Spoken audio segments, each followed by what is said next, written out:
నమస్తే, welcome to our channel. నేను Siri. Railway Koduru MLA, Janasena MLA Arava Sridhar వీణాల కథ అసలు ఎందుకు తెరపైకి వచ్చింది, దీని వెనకాల అసలు స్టోరీ ఏంటి, అసలు నిజంగానే అరవ శ్రీధర్ ఎమ్మెల్యేకి తగ్గ పనులు చేశాడా, నియోజకవర్గంలో తనకు నిజంగానే ఎమ్మెల్యేగా గుర్తింపు ఉందా, నిజంగానే ప్రజల్లోకి వెళ్ళి తను అక్కడ అభివృద్ధి పనులలో ఏమన్నా పార్టిసిపేట్ చేస్తాడా, అసలు సడన్గా వీణా ఈ శ్రీధర్ది ఎందుకు బయటకు వచ్చింది? ఎందుకంటే దీనికన్నా ముందు జనసేన అఫీషియల్ దాంట్లో ఒక అంటే అధికారులు ఏంటంటే ఒక లెటర్ హెడ్ రిలీజ్ చేశారు.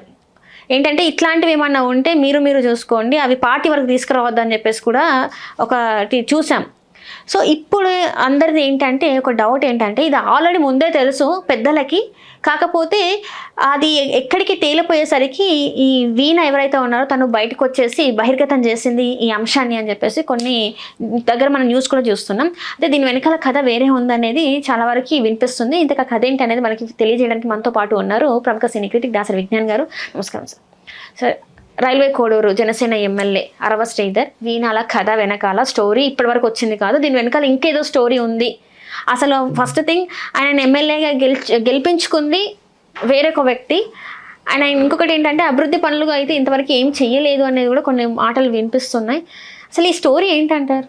యాక్చువల్గా ఓ రంకు భాగవతం బయటకు వచ్చింది. అందరు ఈ రంకు గురించే మాట్లాడుతున్నారు. రంక్ అంట ఆభాషణలు అంట, అదంట ఇదంట, అయ్యయ్యో వీడియోలు ఉన్నాయంట, ఫోటోలు ఉన్నాయంట, కాల్ టేపులు ఉన్నాయంట. ఇది నెక్స్ట్ ఇదిగో నేను ఫలానాని ఈ కనిపించే వ్యక్తి నన్ను ఏదేదో చేసేసాడని ఒక ఆవిడ. అవునా, ఎవడీడు అనే తగ్గని ఈయన ఈ ప్రభుత్వ విప్పు, ఆయన ఇలా చేయడం ఏంటి ఆ వీడియోలు ఏంటి చూస్తుంటే ఆయన నేను ఇలా తీసుకున్నాడు. ఇవన్నీ తీసుకొని దీనికేం పోయే కాలం అంటే అది ఫేక్ డీప్ ఫేక్ ఏదో ఒకటి ఇటు అటు తీసేసుకోండి, మొత్తానికైతే అది అని చెప్పి ఇంకా సరే డీప్ ఫేకో ఫేక్ డీపో నీకు నచ్చినట్టు ఏదో ఒకటి చెప్పేసావు. మరి ఈ అమ్మాయి ఏమనిందంటే గతంలో కూడా యాక్చువల్గా ఈయన గురించి నేను పలానా మనిషికి చెప్పుకున్నానండి అని చెప్పి ఒక వాయిస్ రికార్డ్ బయట పెట్టింది. అది గతమే. ఆ వాయిస్లో ఉన్న ఆ పెద్ద మనిషి ఏం చేశాడు అంటే అసలు ఆడు ఎట్లాంటాడో తెలుసా నీకు అని చెప్పాడు. ఆ వాయిస్ బయటకు వచ్చిన తర్వాత ఆయనకు ఒళ్ళు మండింది. నీ అమ్మ ఫోన్లే కదా అని మాట్లాడితే నా వాయిస్ బయట పెట్టింది, ఇప్పుడు నాకేం కావాలి, పార్టీలో ఆయన కూడా అదే పార్టీలో ఉన్నాడు, ఏం కావాలని ఆయన వెంటనే ప్రెస్ మీట్ పెట్టేసి ఈమె 25 CR నన్ను డిమాండ్ చేసింది, చూడండి అని చెప్పేసి ఏదో చెప్పాడు. సరే ఈ పిల్ల వెర్షన్ విందామంటే నేను గతంలో పెద్దల దృష్టికి కూడా తీసుకెళ్ళానండి, కానీ నన్ను ఎవరూ పట్టించుకోలేదు అనింది. ఈయన గురించి తెలవగానే జనసేన ఇట్లాంటివన్నీ వీ డోంట్ ఎంకరేజ్, ఆయన పార్టీ జెండా కానీ లో కానీ పట్టుకోవడానికి వీల్లేదు అంటిల్ అండ్ అన్లెస్ ఇది తేలేదాకా అని చెప్పారు. అంటే ఏదో ఇప్పుడే తెలిసిందా అనుకుంటే లేదు, ఆల్రెడీ ఇది వీళ్ళకి ఎప్పుడో తెలిసింది. దానికి ఈ ఇన్సిడెంట్ వచ్చే ఒక 2 days ముందే ఒక లెటర్ వచ్చేసింది బయటికి, ఇట్లాంటివి ఏమన్నా ఉంటే మీరు చూసుకోండి, పార్టీలో ఏదో రంకులు నడుస్తున్నాయి, ఇట్లాంటి రంకులు మన దగ్గర ఉండవు, కొంచెం జాగ్రత్తగా మలుచుకోండి అని చెప్పి ఒక గిచ్చుడు. అది యాక్చువల్గా ప్రకటన. అదేమైంది దాని తర్వాత అంతకు ముందే ఇది ఒక మహాసముద్రమో లేక ఏదో జనసముద్రమో ఏదో సంథింగ్ ఒక న్యూస్ పేపర్లో ఒక ఆర్టికల్ లాగా ఇంత పెద్ద ఆర్టికల్ రాశాడు ఒక విలేకరి. ఆ విలేకరి అసలు యాక్చువల్ చెప్పాలంటే ఆ విలేకరికి ఈవిడే చెప్పింది ఏమేం జరిగింది ఏంటి అనేది. అతను దాన్ని చక్కగా డిజైన్ చేసి రాసేసరికి మళ్ళీ ఎందుకో ఈమెకు నచ్చలేదు. ఆయన బెల్ట్ పట్టుకొని తూటాలు రాని గంట పగులుద్ది అని చెప్పి పటా కొట్టేసింది. ఓకేనా? అండ్ మనం కూడా పాజిటివ్గానే చేసాం ఒక వీడియో. పాజిటివ్నెస్ ఇన్ సెన్స్ ఈ పిల్లకి పాజిటివ్ అని కాదు. రీజన్ ఏంటంటే ఎవరైనా ఒక అమ్మాయిని ఇలా చేసి అన్ని దారులు మూయించుకునేలా చేస్తే వీళ్ళు వేరే మార్గాలు ఎంచుకుంటున్నారు. ధైర్యంగా మీడియా ముందుకు వస్తే మీకు ఏదో ఒకటి తేలుద్ది అనే అంశం తీసుకుందే తప్ప నేను ఇక్కడేం సపోర్ట్ చేయలేదు. చాలామందికి అర్థం కాలేదు అది. సరే వాట్ ఎవర్. నెక్స్ట్ ఆ తర్వాత ఏమైంది, ఈ యాక్చువల్గా ఈ వీడియోలో ఉన్న ప్రాబ్లం ఏంటంటే ఇష్టపడే ఒక ఎమ్మెల్యేకి దగ్గరైంది. ఓకేనా? అతను కూడా ఇష్టపడి దగ్గర అయ్యాడు. నీకు ఆల్రెడీ పెళ్ళైంది, మొగుడితో దూరంగా ఉంటున్నావు, బట్ ఎందుకో ఈయన కనెక్ట్ అయ్యాడు, బాగానే ఉంది. గవర్నమెంట్లో ఉంటున్నారు. ఈయనతో ఏం చేసావు, మీకు సంబంధించి ఏదో స్కామ్ నడిచింది, ఓ 3 కోట్లు. దాన్ని ఎలాగైనా మాఫీ చేయి అంటున్నావు. చేస్తాలే ఊరుకు చేస్తా అని చెప్పి ఈయన నిన్ను ప్యాంపర్ చేసే క్షణాల్లో ప్రతిసారి అతను ఎంచుకున్న మార్గం ఏంటంటే పడక. ఓకేనా? అంటే ఏం చెప్పినా వినట్లా, కన్విన్స్ ప్రతిసారి అదే పాడిందే పాడుతున్నావు, ఎట్లా కన్విన్స్ చేయాలని చెప్పేసి రొమాంటిక్ వేలో కన్విన్స్ చేద్దాం అనుకున్నాడు. ఆ రొమాంటిక్ వేలో ప్రతిసారి ఈవిడ గర్భం దాల్చడము మందులు మింగడం జరుగుతూ ఉంది గత సంవత్సరంన్నరగా. ఓకేనా? అండ్ ఈవిడ ఇంటికి రా మాట్లాడుకుందామని కూడా చెప్పింది, వాళ్ళ ఇంటికి వెళ్ళి కూడా వచ్చింది. నాకు సంబంధం లేదని ఫస్ట్ అన్నాడు, డీప్ ఫేక్ అని సెకండ్ అన్నాడు, ఒక విలేకరితో తెలుసండి అన్నాడు. వాళ్ళ అమ్మ వచ్చి కన్ఫర్మ్ చేసిందా మా ఇంటికి వచ్చేది అని. కన్ఫర్మ్ అయ్యింది, మీరు కలిసి అయితే తిరిగారు, ఎక్కడో చెడింది. ఆ పిల్ల అడిగింది కూడా ఒక చిన్న స్కామ్ని మాఫీ చెయ్యి, అలాగే వాళ్ళ పిల్లోడికంట ఏదైనా మంచి ఇంటర్నేషనల్ స్కూల్లో వేయించు. ఆ పిల్లోడి నాన్న ఎవడైతున్నాడో కొంచెం పర్లా. వీళ్ళిద్దరు ఏదో ఈగోతో కొట్లాడుకున్నారు. అతను ఏం చేశాడు, నా కొడుకుని నేను చదివించుకుంటానని పట్టుకెళ్ళాడు. ఓకేనా? అతని కంటే గొప్పగా నేను చదివి చూపించాలి, కానీ నాకు వచ్చే ఈ జీతంతో నేను అంత చేయలేను. ఇప్పుడైనా ఈ ఎమ్మెల్యే మంచి క్లోజ్ ఉన్నప్పుడు ఎమ్మెల్యే కాబట్టి నువ్వు చేస్తావని చెప్పి పెద్ద ఇంటర్నేషనల్ స్కూల్ అనమాట. అసలు అది ఎంత స్కూల్ అంటే అంత స్కూల్. అసలు అంత పెద్ద స్కూల్లో ఈ పిల్లడు ఇంత కనబడాలి, అంత ఉండాలి, ఆ మాత్రం అని ఉండాలి. అట్లా కోరిక. అండ్ నెక్స్ట్ ఇక్కడ ఇంకో డౌట్ నాకు రైజ్ అయింది ఏంటంటే, ఈ స్టోరీ విన్న తర్వాత పిల్లోడిని కన్నప్పటి నుంచే 3 సంవత్సరాల నుంచి తండ్రి దూరంగా ఉంటున్నాడు. అంటే కన్నడమే ఆలస్యం, దూరం అయిపోయారు వీళ్ళు. అతనేమో నా కొడుకుని నేను చూసుకుంటా అంటున్నాడు. అంటే పిల్లోడి విషయంలో దూరం అవ్వాల. ఒకవేళ అతనికి నా కొడుకు కాదు అని డౌట్ ఉండి దూరం అయినా పిల్లోడిని పట్టుకొని వెళ్తాను మాత్రం అండు. మరి ఎట్లా దూరం అయ్యారు ఏంటని చూస్తే అది ఎక్కడ పొంతం దొరకదు. కొంపైసి ఈ హస్బెండ్ వైఫ్ కలిసి ఏమన్నా వీడిని ట్రాప్ చేశారా, లేకపోతే చెప్పలేం కదా, అట్లా కూడా జరుగుండొచ్చా అనుకోండి, అది వేరే కోణం. సరే, ఈ మధ్య కాలంలో హస్బెండ్ అండ్ వైఫ్ చేసిన విన్యాసాలు కరీంనగర్ది చూసిన తర్వాత అనిపించింది. సరే, అయినా ఇప్పటికీ చూడు, మనం ఒక కోణంలో వెళ్తున్నాం, అసలు కోణాన్ని మర్చిపోతున్నాం. ఏ కోణంలో? ఈ రంకు కోణంలోనే వెళ్తున్నాం. ఈమె ముందు కలిసిందా, ఆయన ముందు కలిసాడా, ఎక్కడెక్కడ తిరిగారు, ఏమేం చేశారు అని. కానీ ఒక మంచి పాయింట్ని పట్టుకుంది ఆవిడెవరో, ఇందాక నువ్వు చూపించిన ఆవిడ, గౌరవం పెరిగింది తన పైన. నాకు ఆవిడ ఎంచిన పాయింట్ చూడు, అసలు ఇప్పుడు ఎందుకు ఇంత ఖాళీగా ఉన్నాడు అని. అవును, అంటే ప్రతిసారి అసెంబ్లీకి పోయినా ఖాళీగానే ఉంటావు, నువ్వు ఎక్కడికి వెళ్ళినా ఖాళీ. అండ్ నువ్వు నియోజకవర్గానికి పెద్దవి, నువ్వు చూడాల్సిన పనులన్నీ వేరొక వాళ్ళు చూడడం ఏంటి? ఇప్పుడు అసెంబ్లీకి వచ్చావు, సరే వచ్చావు, ఎందుకు వచ్చావు అసెంబ్లీకి? నువ్వు ఎమ్మెల్యేవి కాబట్టి వచ్చావు. ఎమ్మెల్యేలే కదా అక్కడ రావాలి. అసెంబ్లీ నువ్వు ఎక్కడున్నావు? ఇంట్లో ఉన్నావా? నేను అసెంబ్లీలో ఉన్నావా? అసెంబ్లీలో ఉంటే అంత ఖాళీ ఎందుకు? నిజం నమ్మవా? కౌంటర్ చూడు, చంద్రబాబు నాయుడు గారు, జగన్ గారు, స్పీకర్ గారు, హాయ్ చెప్పు. Okay bye. ఇక్కడ ఏం చేస్తున్నావురా నువ్వు? కూర్చొని ఏం చేస్తున్నావు నువ్వు? అసలు ఏం చెయ్యాలి నువ్వు? వాళ్ళందరూ ఏం చేస్తున్నారు? ఏదో పేపర్లు తెచ్చుకొని సమస్యల గురించి మాట్లాడుతున్నారు. వాళ్ళు చేశారు, వాళ్ళు చేయలేదు, మేము చేసాము, ఇట్లాంటివి ఉంటాయి. లేకపోతే వాళ్ళు చేస్తానని చెప్పి చేయలేకుండా మేము చేసాము, బలాన్ చోట మీరు వచ్చినప్పటి నుంచి చేయలేదు వీళ్ళు, కదా ఏదో ఉంటుంది. అవన్నీ పక్కన పెట్టేసి అతను హాయ్ మళ్ళీ చేసావా, ఇప్పుడు ఏం కూర వండావు, అవునా ఫోటోలు పెట్టు. ఎందుకు అంత ఖాళీగా ఉన్నావు? ఎందుకంటే అక్కడ నీకు మాట్లాడడానికి సబ్జెక్ట్ తెలీదు, రాదు, అక్కడ ఏం చేయాలో నీకు తెలియదు. మరి తెలియని నిన్ను అక్కడ ఎవరు కూర్చోబెట్టారు? ఎమ్మెల్యే కాబట్టి కూర్చోబెట్టారు, అవునా? కానీ అక్కడ ఏం చేయాలో నీకు తెలియదు. ఎందుకు తెలియదు అంటే ఎవరు తెలిసేలా చెప్పలేరు. నువ్వు పెట్టుడు ఎమ్మెల్యేవి, అవునా? యాక్చువల్గా ఏంటా అని చెప్పి అసలు వీడి ప్రాబ్లం ఏంటా అని తవి చూస్తే గతానికి వెళ్తే ముక్కా రూపానందరెడ్డి అనే ఆయన ఆ రైల్వే కోడూరుకి రైల్వే ఎట్లయితే అంటుపెట్టుకొని ఉన్నాయో, ఓకేనా, ఈయన ఆ ఊర్లో ఒక పట్టు పెంచుకున్నాడు. ఆ పట్టు పెంచుకోవడానికి అని చెప్పేసి ఏంటంటే ఆయన ఖర్చు పెట్టి ఒక పిల్లని తెచ్చి సర్పంచం చేశాడు.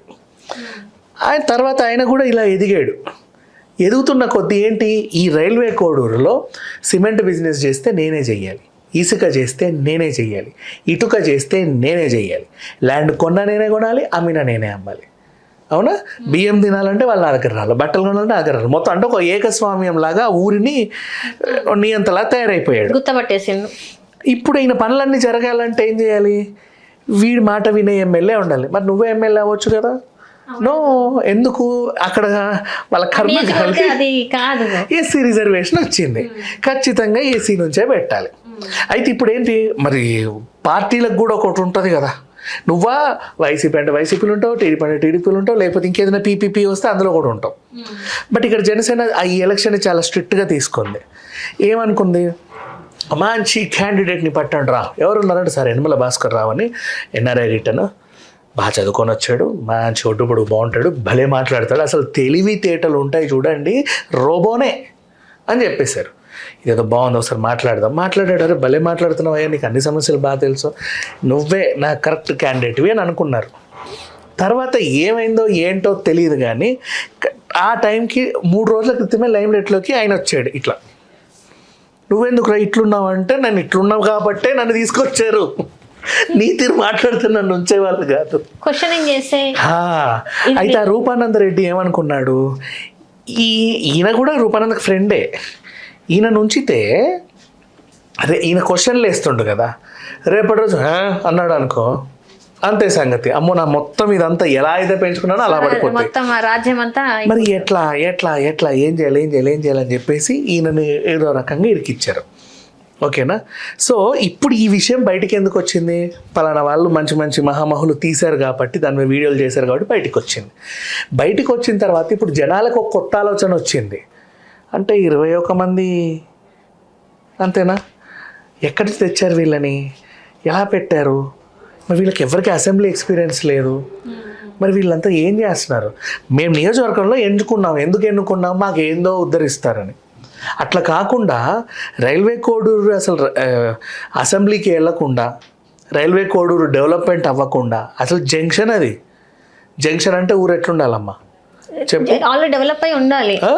లోకో షెడ్లు ఉంటాయి, ఓ 4-5 వరుసల ట్రైన్, అసలు రైల్వే నుంచే మంచి ఆదాయం వస్తుంది ఇంకా చెప్పాలంటే. ఇంకేవేవో ఉంటాయి, రైల్వేలో బోల్డ్ జాబులు ఉంటాయి, నీకు ఇంకా చాలా అవసరం, ఎక్కడెక్కడో బొగ్గులారీలు అవి ఇవి వస్తాయి, మంచి ఉంటుంది ఎంత కాదనుకున్నా. కనీసం మన కాజీపేటలాగా గుంతకల్లాగా డెవలప్ అవుదా అట్లీస్ట్.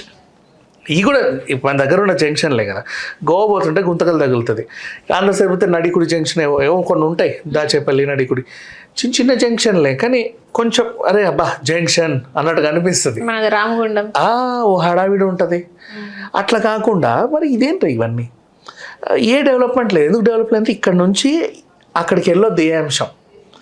అసెంబ్లీలో ఇప్పుడు కూర్చున్నాడు ఉన్నారనుకో, ఈ ఊరు గురించి ఎవరు మాట్లాడు, ఈ గురించి ఎవరు మాట్లాడకపోతే ఈ ఊరు మొత్తం మన కంట్రోల్లోనే ఉంటుంది. కానీ అభివృద్ధి పనులు చేపట్టాలి కదా, అభివృద్ధి పనులు చేపట్ట నేనే చేస్తా అభివృద్ధి కూడా. ఏం చేస్తా, రోడ్డు వేస్తావు చెప్పు నన్ను అడుగు, కాంట్రాక్టర్ని నేనే, బిల్డింగ్ కడతావు చెప్పు నన్ను అడుగు నేనే, ఇక్కడ ఏం చేస్తా నేనే. ఇట్లా చేసే పెదిరెడ్డి అని ఆయనకి చిత్తూరుని కట్టబెట్టారు ఒకసారి, అవునా? ఇప్పుడు మళ్ళీ చిత్తూరుని కాపాడుకోవడం చాలా టైం పడుతుంది. అట్లా ఇప్పుడు ఈయన ఫస్ట్ సర్పంచ్ని ఎంచుకొని ఊరు, తర్వాత నియోజకవర్గానికి వచ్చాడు, రేపు జిల్లాకు వచ్చేస్తాడు. ఇట్లాంటి వాళ్ళందరూ రేపటి రోజు పెద్ద పెద్ద తయారైతే రాష్ట్రం ఏమైపోద్ది. అది వాళ్ళు చెప్పిన పాయింట్ నాకు నిజంగా బాగా నచ్చింది, ఆవిడ ఎంత బాగా విశ్లేషించిందో. అయితే అందరూ కూడా ఏం చేస్తున్నారంటే, ఏదైనా రంగు భాగవతాలు వస్తే రంగు వరకే ఆగిపోతున్నారు, వెనకాల ఉన్న డొంకని చూడట్లా. ఎగ్జాక్ట్లీ, ఎందుకంటే దాన్ని కదిలిస్తే ఇది పెట్టుకోవడానికి గల కారణాలంటే అంత ఫ్రీగా ఉన్నారా, సమస్యలు ఏం లేవా. ఆవిడ కూడా అదే చెప్పింది, ఏంటి ఇంత ఫ్రీగా ఉన్నాడు, ఒకసారి ఆయన ప్రొఫైల్ అంట చూస్తే అది కూడా చూసుకున్నట్టయితే ఇతను ఇట్లా ఉన్నాడు, నేనే ఇంత ఎడ్యుకేట్ చేసిన అని చెప్పేసి ఈ వీణా కూడా ప్రెస్ మీట్లో చెప్పింది. ప్రెస్ మీట్లో చెప్పి అంటే ప్రెస్ మీట్లో అంటే తను ఏదైతే ఆడియో లీక్ చేసిందో అందులో అతనితో చెప్తుంది, తనకి ఇలా నేర్పించాను, ఇలా ఉండని చెప్పించాను. ఏదన్నా ఓపెనింగ్ ఉంటే ముక్కా రూపానందరెడ్డి గారు వస్తున్నారు, ఎవరైనా వాళ్ళ అబ్బాయి వస్తున్నారు, ఎవరైనా తర్వాత వీళ్ళతో పాటు పనిలో పనికి మన ఎమ్మెల్యే కూడా వస్తున్నాడు. అసలు ఈయన తర్వాత వీళ్ళ పేర్లు చెప్పాలా, వాళ్ళ పేర్లు చెప్పి అట్లా ఉంది పరిస్థితి. ఏం చేసిన వీళ్ళని అడిగి చేయట్లా. సేమ్ అట్లాగే 3 కోట్ల స్కామ్ అయ్యింది. వెళ్ళి నీకు తెలుసు కదా, ఒకసారి అడుగు ఒక మాట, అన్న అది అనగా నీకేం తెలియదురా కూర్చో, సరే నేను ప్రతిసారి అడగడానికే వెళ్తున్నా, ఆయన అడగనివ్వట్లేదు, నన్ను మాట్లాడనివ్వట్లేదు. ఇంకెప్పుడు రా నువ్వు మాట్లాడేది, మాట్లాడు పో పో పో, తోసింది ఇంకా నా వల్ల కాదని బస్ట్ అయిపోయింది, బయటకు వచ్చింది. అంతే, అంతమించి ఏం లేదు. పని చేస్తా అని నా అదేంటి వచ్చిన ప్రతిసారి ఏమేమో కోరికలు తీర్చుకుంటున్నాడు తప్ప నాకు పని చేయట్లా.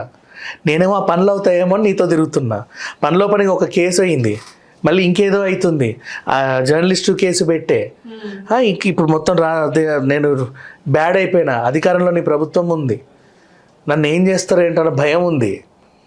మొత్తానికి ఇట్లుంది నా పరిస్థితి. నేను రచ్చకే వచ్చినా కూడా నాకు న్యాయం లేదు, నాకు తీరట్లా, ఫుల్ బ్రస్ట్ అయిపోయింది ఆ అమ్మాయి. ఇదే జరిగింది ఓవరాల్గా చెప్పాలంటే.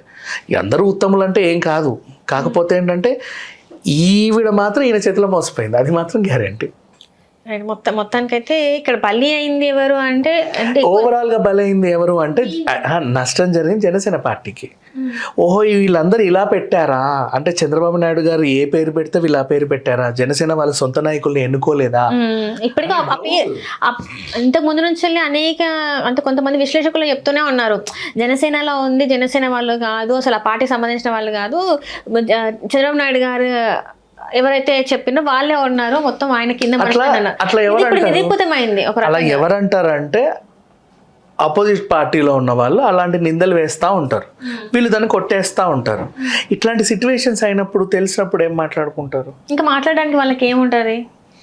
సో అందుకని చెప్పేసి వీళ్ళు ఏం చేస్తారంటే ఇట్లాంటి సిచ్యువేషన్స్ అయిన ప్రతిసారి దాన్ని అక్కడక్కడ సెటిల్ చేస్తారు. కానీ లోతుగా వెళ్తే అసలు ఆలోచించే వాళ్ళు కూడా రంగు భాగవతాలు వచ్చిన ప్రతిసారి ఇటు వెళ్ళొద్దు, నెక్స్ట్ సైడ్ చూడండి, వీళ్ళు ఎందుకు అంత ఖాళీగా ఉంటారు, అప్పుడు తవ్వితే అన్నీ అర్థమవుతూ ఉంటాయి. అండ్ నువ్వు ఓటేస్తున్నావు అంటే వాడు చిల్లరిస్తేనో లేకపోతే వాడు నీకు నచ్చో లేకపోతే వాడి పైన ఏ తలకై నచ్చో ఓట్లు వేయకండి.